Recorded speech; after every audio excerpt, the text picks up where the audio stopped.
Boa tarde a todos, tudo bem? Boa noite para nossos amigos de Moçambique. Então, hoje, para essa sessão de geopolítica, né, que trata de conflitos em diversas regiões da África, depois da apresentação da Vivian sobre os conflitos e os sistemas de crise no Sahel, do oeste da África, recebemos a Luana Lessa para uma apresentação sobre pirataria marítima no Chifre da África e no Golfo da Guiné, situação geográfica e escalas de ação. Essa apresentação vai ser um pouco o produto da pesquisa de mestrado que Luana defendeu, se não me engano, em 2019, no programa de pós-graduação em Geografia da UFRJ, uma pesquisa que eu tive o prazer de orientar, e ela vai apresentar alguns dos seus resultados hoje. Então, obrigado por ter aceito o convite, Luana. Agora sim, a palavra é sua. Boa tarde, gente, boa noite, é um prazer estar aqui com vocês e apresentando aí a minha pesquisa, né, que eu fiz durante o mestrado, mas também trabalhei com ela durante a iniciação científica, né, que eu exerci junto com o professor Frederic, e eu vou abrir aqui a minha para compartilhar com vocês. Espera aí, só um minuto. Está aberto aqui.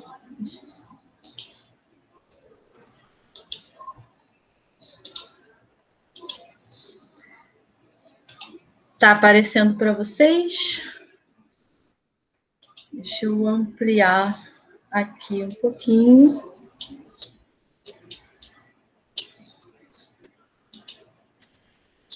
Se for possível, eu pediria para passar em modo de apresentação. Isso, ótimo. Ficou melhor, né? Eu não vou conseguir ver vocês, mas vamos. Bom, gente, a minha pesquisa, ela se chama, né, a pirataria marítima no Chifre da África, do Golfo da Guiné, e eu trabalho a ideia da pirataria marítima nesses espaços através de uma metodologia, né, de situação geográfica e escala de ação. Eu tento entender como é que a situação geográfica desses dois espaços, que são bastante distintos, vão propiciar que se tenha atividade pirata. E como essa atividade pirata vai se comportar frente às suas escalas de ação. E aí eu exerço ali uma análise comparativa entre esses dois fenômenos.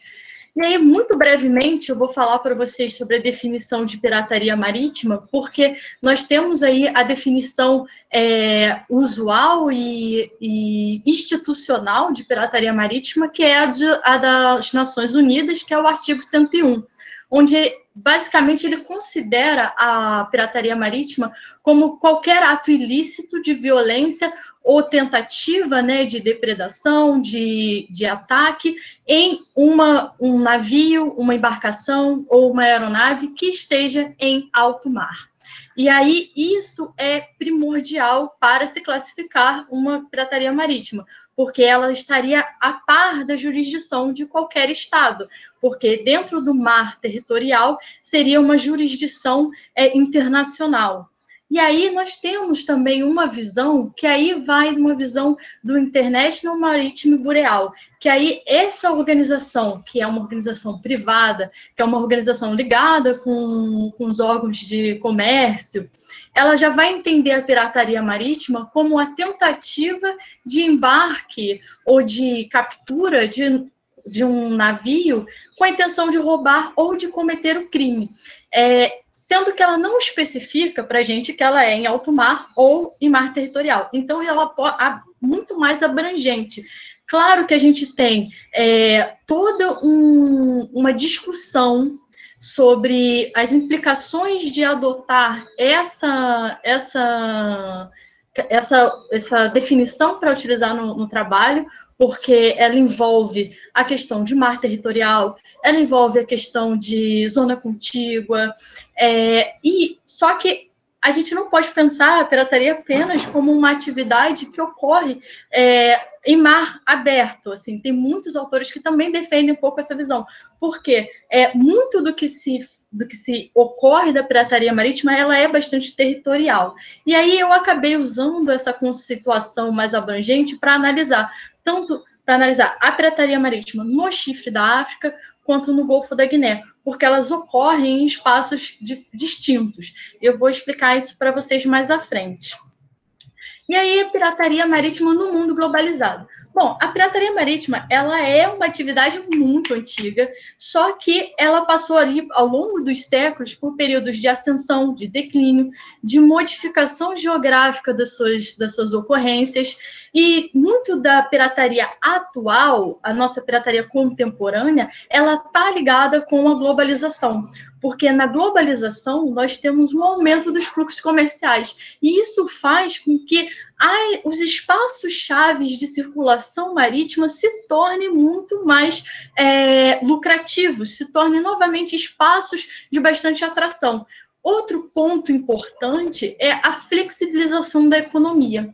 A flexibilização da economia, a gente pensa a globalização muito através do que seria os trâmites legais de comércio, os trâmites de circulação legal de dinheiro, os trâmites legais de circulação de produtos, mas a gente não pensa que a própria atividade legal também se inseriu nos processos de globalização, utilizou os benefícios tecnológicos, os benefícios de flexibilização da troca comercial, da troca financeira, para reestruturar sua forma de ação. E a pirataria marítima, como atividade legal, não ficou distante disso. Ela também vai utilizar as facilidades de lavagem de dinheiro a partir de transações econômicas virtuais. Ela também vai utilizar as demandas atravessar fronteiras com produtos, etc., para auxiliar na sua estruturação. E tudo isso vai fazer com que a pirataria moderna, né, que você tenha um recrudescimento da pirataria e uma modernização dessa atividade. E aqui eu trago para vocês um mapa onde a gente pode ver aqui essas linhas em fluxos, onde mostra os principais fluxos de circulação marítima. E isso mostra a importância estratégica e financeira das vias de circulação marítima. Hoje em dia, nós temos aí o transporte marítimo ocupando 90% da circulação mercantil mundial. Isso mostra para a gente o quão importantes são essas vias de circulação marítima e quão atrativas essas vias também são. E aí, para falar sobre o Chifre da África e o Golfo da Guiné, eu vou trazer dois países que vão ser ali os pontos principais dentro dessa região onde você tem o surgimento da pirataria marítima: a Somália e a Nigéria. Na Somália e Nigéria, elas vão ter conjunturas econômicas, sociais e a gente vai ver físicas também completamente distintas. Na Somália, a gente tem uma crise socioeconômica atrelada também a uma questão de falência do Estado. Claro que a ideia de falência do Estado, ela vai ser bastante... Dá para a gente discutir bastante isso durante muito tempo, mas, basicamente, a Somália, se a gente for pensar no meu trabalho, eu trouxe a ideia de Groys e Rotenberg, que vai falar sobre uma ideia de Estado anárquico, não comparando com o sistema anarquia, apenas uma categoria de falência de Estado, onde, na verdade, o Estado ele não consegue atuar, ele não consegue controlar suas fronteiras, ele não consegue entregar demandas para a população, ele fica muito suprimido dentro de um espaço específico, e vários grupos tentam fragmentar e tomar o poder de seus determinados territórios. Então, na Somália, o que a gente encontra é uma fragmentação territorial. Essa fragmentação territorial também, para os somalis, elas acabam, para os grupos que dominam e controlam os territórios dentro da Somália, é muito importante porque ela mantém a estrutura e favorece as redes que você tem ali dentro de pirataria, as redes que você tem ali dentro de poder, inclusive o tráfico que pode utilizar esse espaço, que não tem um controle efetivo do Estado. E a gente tem a crise da pesca. A crise da pesca que surge ali por volta de 2004 por conta do tsunami que vai ter ali na Indonésia, que vai trazer para a praia da Somália vários tonéis de lixo tóxico que estavam sendo depositados naquela área ali por bandeiras de nações distintas, e isso vai acabar trazendo um problema de saúde, um problema dos recursos pesqueiros, e vai acabar trazendo mais vulnerabilidade social para essas populações. E aí a pirataria marítima, nesse princípio, surge como uma forma de ação contra os navios que jogam lixo ali. Inclusive, você tem também a atividade de pesca ilegal exercida por navios estrangeiros com um porte de infraestrutura muito maior, e isso acaba dificultando o acesso à população local à pesca, já que eles fazem uma pesca predatória, inclusive descem dos seus navios e cortam as redes dos pescadores locais. Então, a sociedade, os grupos, né, somalis vão se estruturar e começar a atacar esses navios estrangeiros que passam pela orla da Somália. E aí eles atacam para pegar esses navios e fazer um sequestro. Então aí começa uma pirataria marítima na Somália. Na Nigéria, você já tem uma conjuntura diferente. Você tem um boom petrolífero, mais ou menos na década de 70, numa área onde maior concentração de petróleo, né, vai ser no delta do Níger, que é uma área que já tem um passado separatista e movimentos sociais de contestação ao governo, e que vão contestar também a distribuição de renda do petróleo. Então, você cria nessa área uma instabilidade geopolítica e uma criminalização da economia, uma vez que você começa a fazer ataques a essas infraestruturas de petróleo para roubar o petróleo, vender no mercado ilegal. E aí essa pirataria marítima que surge como ataque aos navios petrolíferos, ela também se fundamenta muito com, às vezes, uma agenda de contestação, onde a pirataria ela acaba servindo como um recurso para manter a agenda de contestação desses grupos. E, nesse quesito, você tem formatos bastante distintos. Então, quais são os atores, né, envolvidos nesse fenômeno? Nós vamos ter, no Chifre da África e no Golfo da Guiné, a separação tanto de uma pirataria profissional como de uma pirataria amadora. Na pirataria profissional do Chifre da África, a gente encontra alguns grupos como a Guarda Nacional da Somália, você tem o Grupo Merca, você tem Puntland Grupo, você tem os Somalis Marines, você tem esses grupos, eles vão ser extremamente estruturados. Você tem uma hierarquia na sua composição. Por quê? Porque eles precisam ir para alto mar, eles vão para alto mar buscar qualquer navio que circule pela área, porque a atividade da pirataria marítima, ela vai ganhar muita renda, muito lucro, conforme você vai aumentando a quantidade de alvos que se pega e o pedido de resgate que se pede. Então, você tem toda uma rede estruturada, e ela acaba envolvendo, em determinados graus e aspectos, autoridades regionais, milícias armadas, clãs, financiadores intermediários, que, de certa forma, acabam auxiliando ou financiando ou permitindo que esses grupos atuem em determinados espaços. Já a pirataria amadora, ela vai ser aquela que começa, né, é o início, que ela vai ser com pescadores locais numa forma de autodefesa e subsistência contra esses grupos de navios que vão praticar a pesca ilegal na Somália.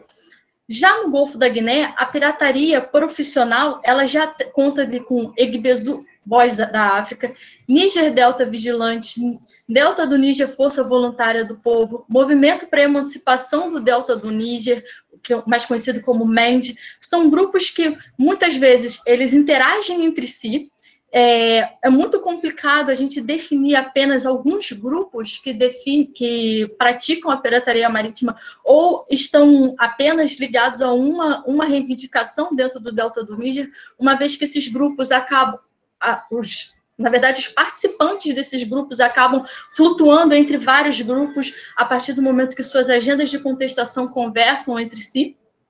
Muitos deles são, como o MEND, são grupos que antigamente eram grupos contrários, né? Um grupo ao Estado nigeriano que reivindicavam uma separação, mas que, com o passar do tempo, pararam de reclamar a questão do separatismo para muito mais reivindicar a questão de distribuição de renda do petróleo.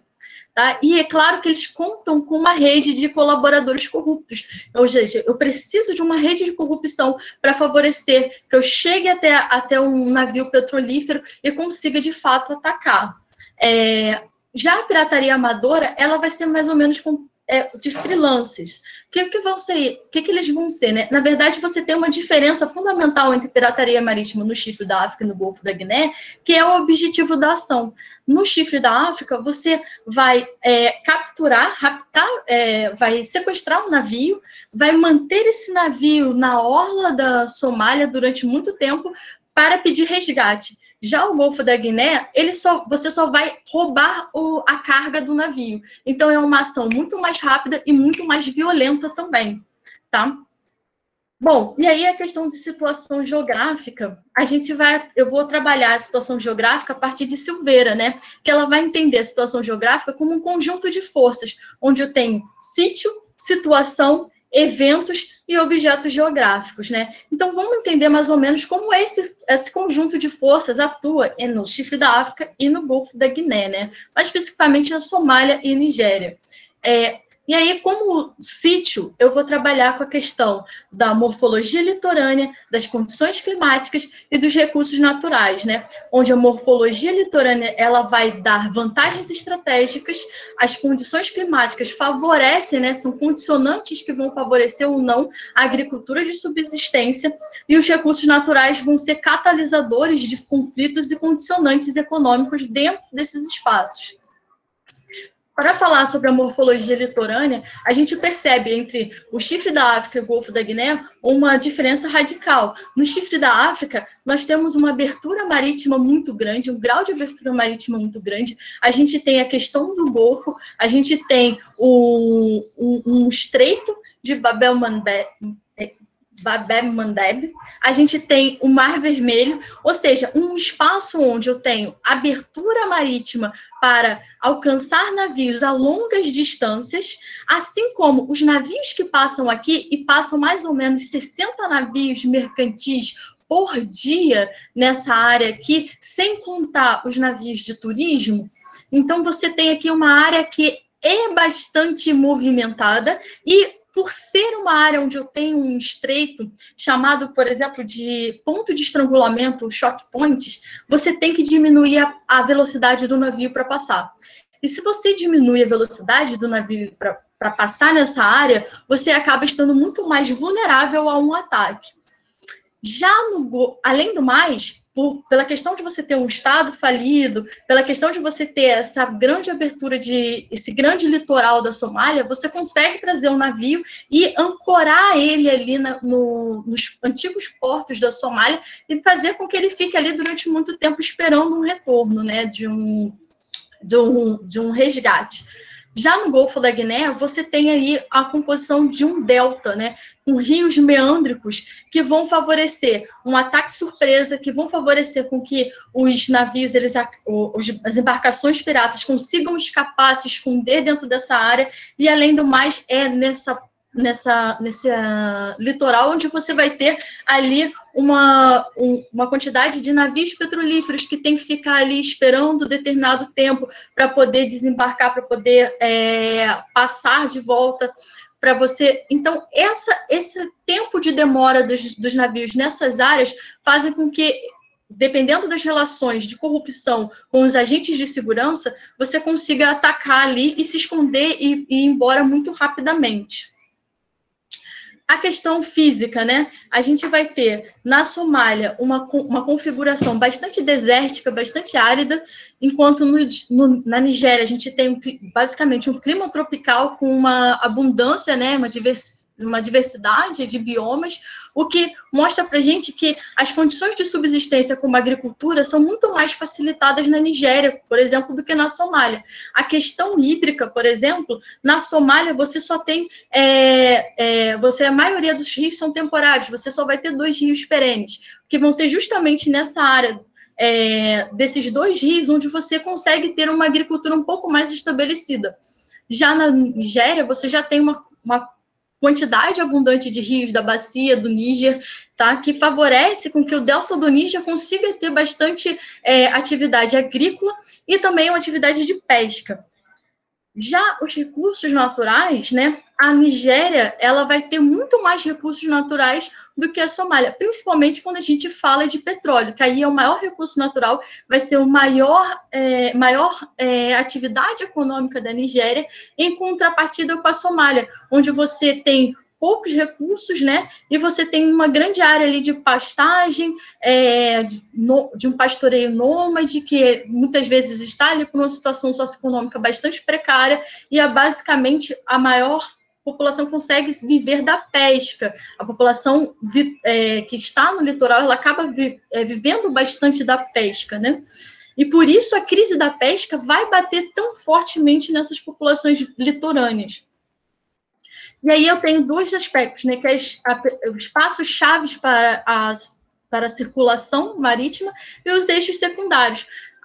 O chifre da África ele vai estar como um espaço-chave para a circulação marítima, porque é nele que passa um dos grandes eixos logísticos de circulação marítima que liga a Ásia à Europa, que é fundamentalmente uma área também de trânsito de recursos energéticos. Basicamente, 1/3 dos recursos energéticos que suprem a Europa passam pelo chifre da África. Já no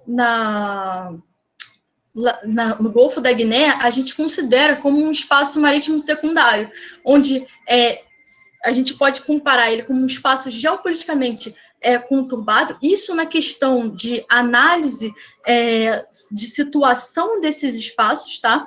Então, o eixo secundário marítimo para atividade de pirataria, ela vai ser em espaços onde eu tenho um conflito geopolítico e, por isso, o controle do Estado, o controle da polícia acaba sendo um pouco deficitário e essa forte dinâmica de conflito favorece com que grupos de piratas consigam atuar mais facilmente. Então, se de um lado a gente tem muito mais uma questão de proximidade a um eixo logístico, proximidade a um núcleo muito forte, o outro a gente está mais ligado com uma questão de estabilidade. Sem falar que, claro, também tem a questão econômica, como, por exemplo, a questão petrolífera. E aí, os eventos e objetos geográficos, a gente tem no chifre da África como eventos a pesca ilegal e o tsunami, que vão favorecer o surgimento dessa pirataria, e como objetivos geográficos os portos, porque os antigos portos da Somália, né, eles vão ser refuncionalizados para serem portos piratas, uma vez que o Estado não consegue controlar essas áreas, assim. O Golfo da Guiné, como eventos, a gente tem a descoberta do petróleo, que vai mudar radicalmente toda a infraestrutura, a conjuntura econômica e ambiental. Eu ainda não falei isso, mas a própria produção de petróleo ali no delta do Níger vai criar grandes desastres ambientais, vai dificultar a questão da pesca, dificultar a questão da agricultura, que são atividades de subsistência das populações locais.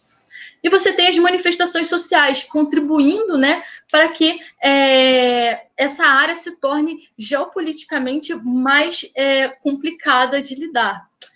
Os objetos geográficos são as plataformas petrolíferas e as redes de oleodutos, que vão ser os objetos mais atacados, né? Vão ser os alvos dessa pirataria marítima. E aí, a gente vai entender como se dá a escala de ação, né? Uma vez que a gente entender que espaço de dependência é aquele espaço onde você consegue o lucro, onde você consegue fazer uma subsistência daquela atividade, e o espaço de engajamento é o espaço onde você vai avançar a escala para conseguir maior lucro. Então, quando a gente fala sobre um espaço de dependência da pirataria marítima para um espaço de engajamento, a gente está falando de pular de uma área para outra, considerado um salto de escala, ou seja, uma ampliação da escala daquela atuação. Então, quando a gente fala, por exemplo, do Chifre da África, quando a gente olha a atividade pirata no Chifre da África em 2005 a 2007, para comparar com ela em 2011, você tem aqui um espaço de dependência e vai saltando as escalas até chegar em 2011 e conseguir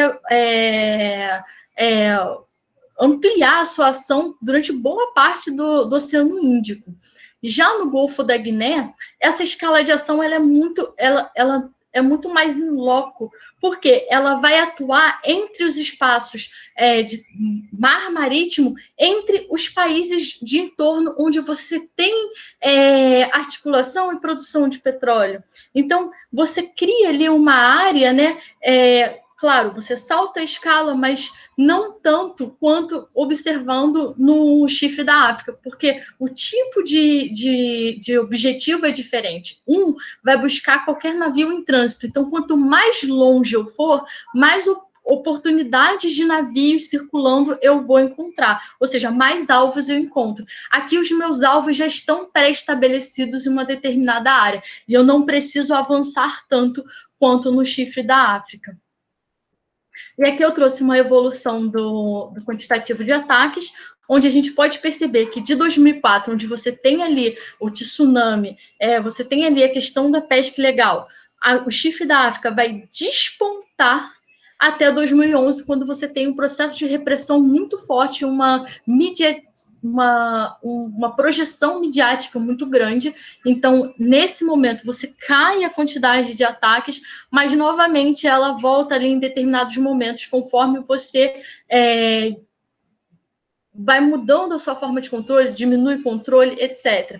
Já no Golfo da Guiné, ele mantém ali uma oscilação, mas mais ou menos a mesma quantidade de ataques ali. Ele fica sempre entre 50 ataques por ano. E ali, isso mostra os anos que você tem menor ou maior ataque ali, depende do quanto o Estado consegue conversar com esses grupos de manifestantes que muitas vezes estão ligados com os grupos de pirataria marítima. Então, conforme o Estado consegue melhorar a distribuição de renda do petróleo, conforme as empresas de petrolíferas vão ampliar suas capacidades de melhoria de produção sustentável, etc., isso vai mudar ali, basicamente, o número de ataques que você vai ter nesse ano. E aí, para considerações finais, a pirataria marítima no Chifre da África e no Golfo da Guiné, a gente tem conjunturas diferentes. De um lado, você tem uma escassez de recursos econômicos, em contrapartida, uma abundância desses recursos no Golfo da Guiné, mas, entretanto, a população ela ainda está, em grande maioria, em pobreza, em questões de a gente encontra nessas duas áreas instabilidades geopolíticas, fragilidade no controle territorial do Estado, seja um Estado falido na Somália, seja uma zona cinzenta no delta do Níger, e em questão de situação geográfica, a gente tem um espaço-chave para circulação marítima contra um espaço secundário. Tudo isso cria uma situação geográfica favorável, onde as escalas de ação na Chifre da África são muito mais ligadas a um espaço, uma expansão dos espaços de ação, enquanto no Golfo da Guiné uma atuação mais in loco. Bom, essa é a minha referência bibliográfica e obrigada, gente.